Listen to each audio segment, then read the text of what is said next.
Hey everybody, Carl L1 Engines. This is the reassembly of number 112.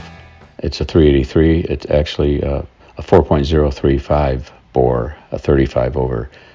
So I got a second set of custom diamond pistons just to have a little less dish so that we can have a little more compression. So cleaning everything up, the crankshaft needed to get 10 more grams added to it. That was a quick, easy job.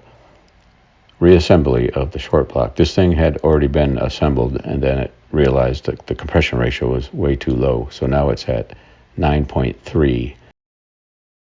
I aligned the rear main seal housing with those 4 thousandths feeler gauges. Just wanted to show a picture of that. Pressed on the torque head hub, and that dipstick, I make sure it goes through the circle there, the hole in the windage tray. Put the oil pan on. Now we have the short block finished. It's a real nice piston there. They are exactly 0 deck height. The previous one was 10 in the hole, so I had 10 more thousandths compression height added to this piston. Verified that they're all at 0.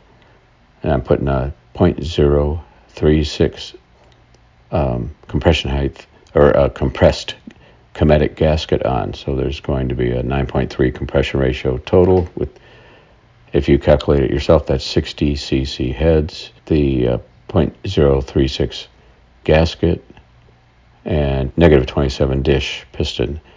Oil system gets pressed up to see if there's, you can sense that there's any problems. If it acts right, if all the push rods send oil up to the rockers, then you're done. So now this is getting set up to go to the engine dyno for a run-in, and soon it will be delivered. This is Carl L1 Engines. Take care.